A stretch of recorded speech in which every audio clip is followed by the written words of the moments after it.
Hold on to the railing. Keep your eyes closed. Don't peek. Hold on. Do you trust me? Alright, open your eyes. We're flying into a fucking iceberg. I've never had the misfortune of getting spunk in my eye, neither human nor animal, but I have had to escort a pretty young consort of mine to the pharmacy to get her some eye wash. I'll spare you the gory details, but let's just say this, it should be clear from my game footage that I'm not terribly good at aiming.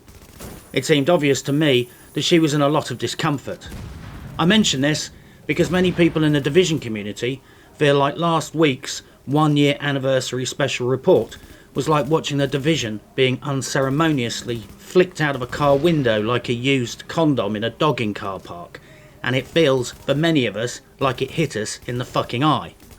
The general consensus on the interwebs seems to be that the ship's captain and most of the crew have locked off the rudder, left a few peons to serve drinks to the passengers, and fucked off in the lifeboats, and we're all destined to hit the iceberg in 12 months' time. The Year 1 announcement was massively underwhelming. Like a small child sticking its hand down their nappy and pulling out a turd, clutching soft shit in their fist and staggering towards you shouting, "I done a poo," like we're supposed to be impressed. It was vague, and they looked shifty, and they were trying to shill more merchandise, and there were very few facts. And the facts we actually got were shit. So what actually happened during the Year 1 announcement special edition? Ubisoft rolled out its 3 Wizards of the Apocalypse to explain Year 2. Someone repeatedly used their microphone as a butt plug. They announced no paid DLC, no expanded map, and no level cap increase. And Hamish played with a dolly.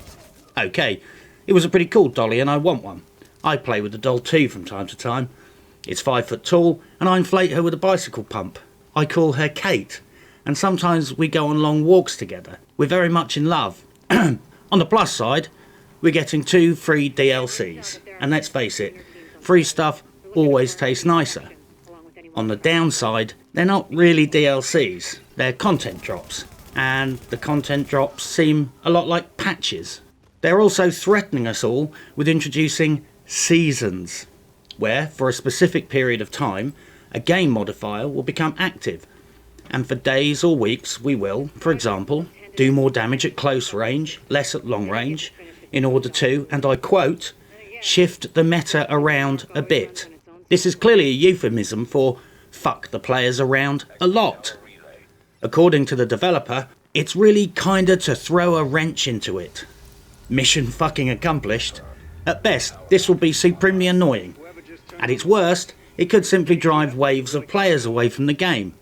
If I was a sniper build, logging in to discover that for the next week my damage beyond 10 yards had been nerfed, I'd log out and go and play Peggle until this act of grand fuckery was concluded. This idea makes as much sense as surgically grafting a pair of breasts onto a dog. Sure, you can squeeze its tits while you're stroking its tummy, but it's just not right and makes no sense. Please just stop. They're introducing feats. These appear to be like feats of strength from World of Warcraft. Roll up, cap an achievement and win some crap. This is fairly standard staple for most online games and can do no harm and might actually add to the sense of accomplishment. Loadouts are finally going to get finished. A dressing room feature is going to be introduced, which, judging from the level 163 gear items in the video, has been in production since vanilla. This is a fantastic idea and we need it. Just make sure you can't activate it in combat or the fuckery levels in the DZ will reach critical mass. Using my crystal ball, I predict people shooting you with strikers, healing themselves with tacticians, then hot swapping back to strikers to shoot you in the face again. I'm sure they're already working on the hacks. To be honest though, I'm not quite sure why this wasn't sorted out from release. There was a lot of corporate sales speak. Clarity is our friend, apparently. They want to inject lots of narrative into the game.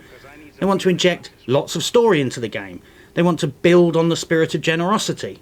But when asked direct questions, we got lots of, we're looking into, we're working towards. It's a work in progress. I wish I could talk about that. Basically, it was a fucking awful lot of talking for fuck all hard facts. So let's apply our self-taught internet CIA analytical skills to what we saw. First off, the whole microphone fiasco just added to the overall impression that this was a shambolic and improvised affair. On the plus side, it was nice to see somebody had worse microphone skills than me. That's a first. Then there was the weird dynamic of the three dudes on the couch. The slick dude in the middle doing 90% of the talking, flanked by two generic programmer guys wearing identical clothes.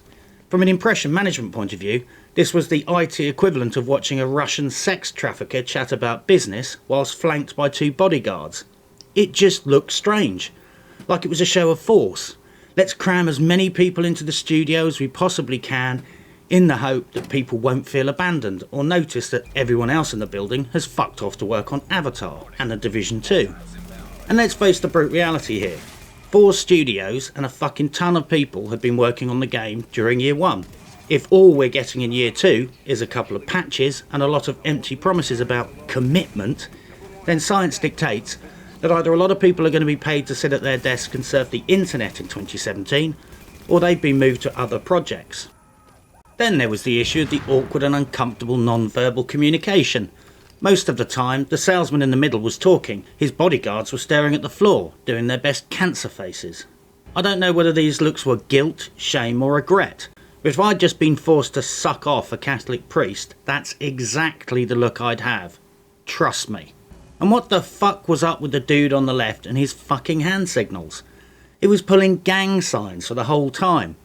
I'll be honest, after a while, it reminded me of some news footage I saw of an American fighter pilot who'd been shot down over Iraq. You know the deal. They beat him up, threaten him, and make him go in front of the camera and spout a bunch of crap about how the tyranny of American imperialism will be crushed, whilst at the same time everyone knows he's lying because he doesn't want his testicles electrocuted again. I mean, what are these fucking hand signals about, and what do they mean?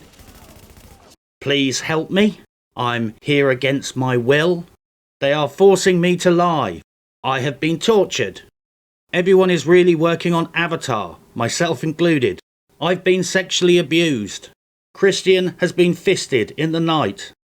I'm sorry, but if you sent this footage to FBI headquarters for analysis, the report would be filled with words like dishonesty, guilt, and deception. There are 2 equally valid spins on this. The salty, cynical spin is that they're not spending any more money on the game.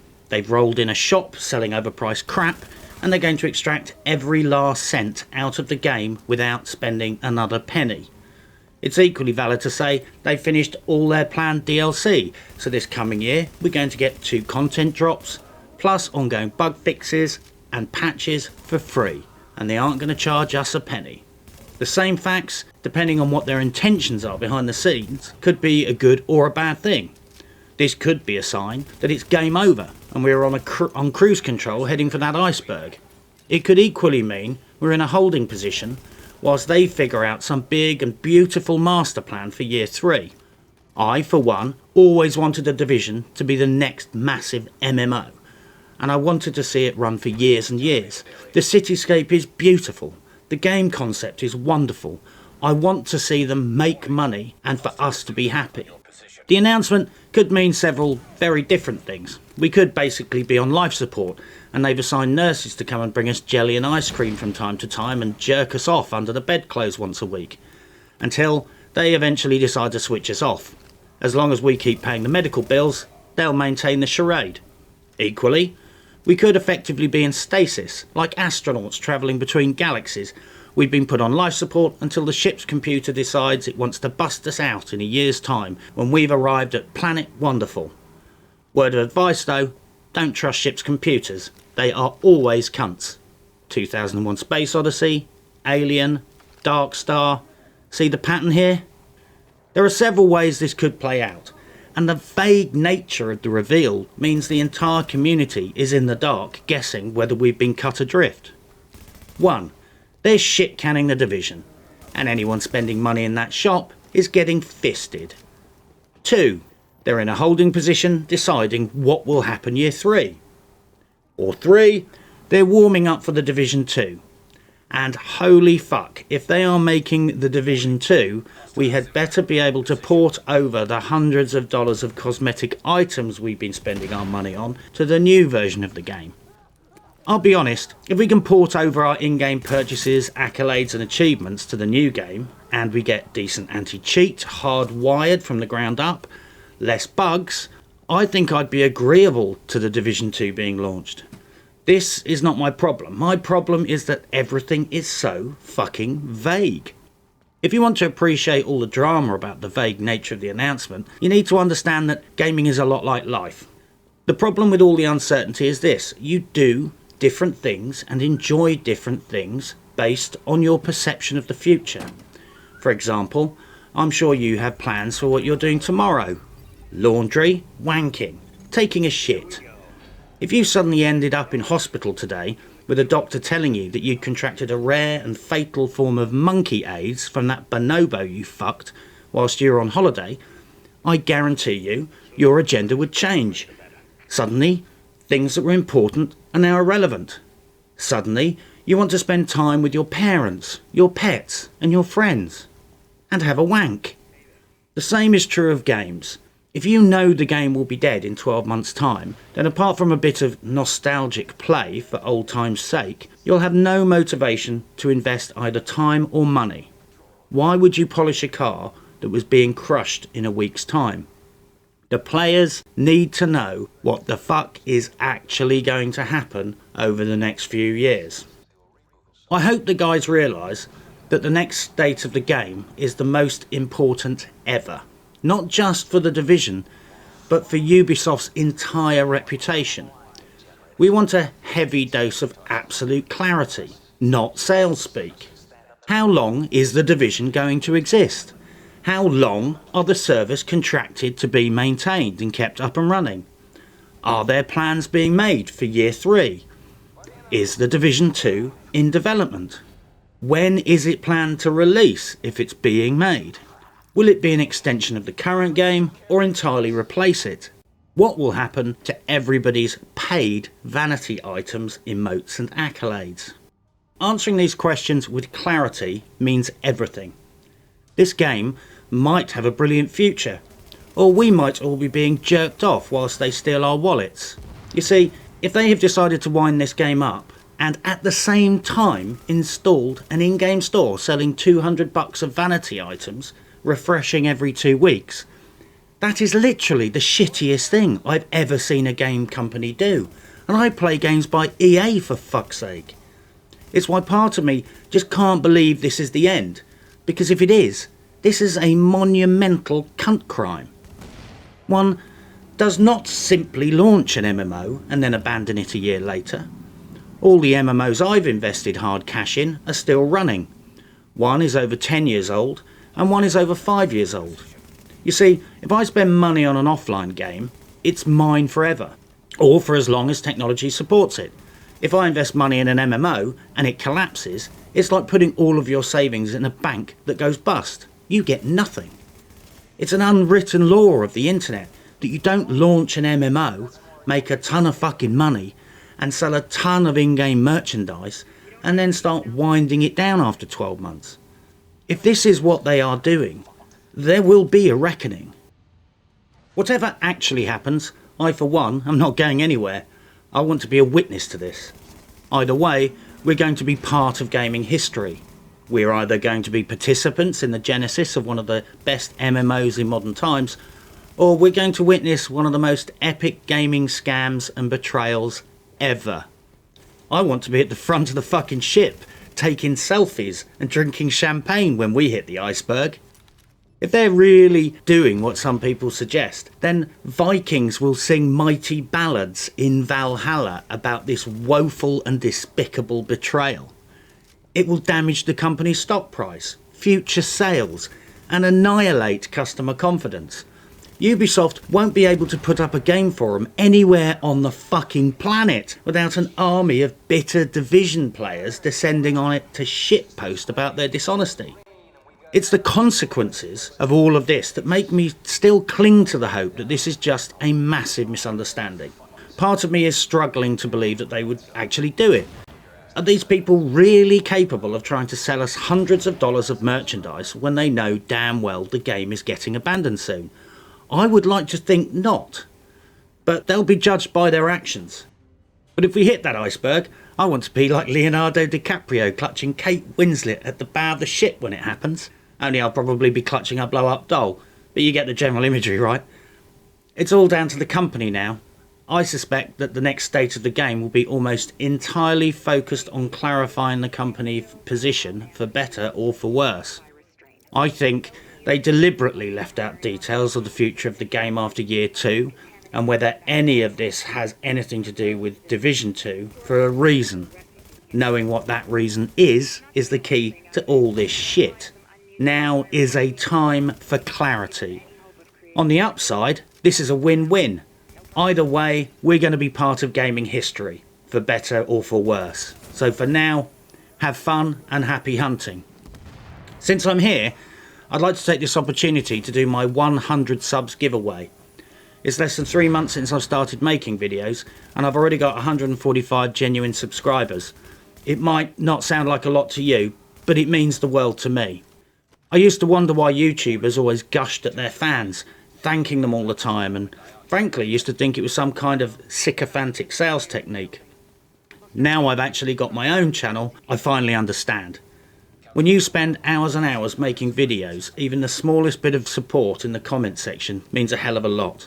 Even the simplest compliment or the first like you get on a video can make you feel like you're stuck in the bottom of a collapsed mineshaft and someone has just lowered a bottle of beer and a sandwich down to you on a rope. Thank you guys for your support. So, let's stop sucking each other's dicks and announce the prizes. The first prize goes to Sealed New for his loyal support. He gets a Cat AIDS t-shirt. If you DM me your size and address, and I'll stick that in the post. The second prize was randomly chosen from my subscribers list, and that goes to Applesauce 4K. They're going to get a perverted Japanese game from Steam.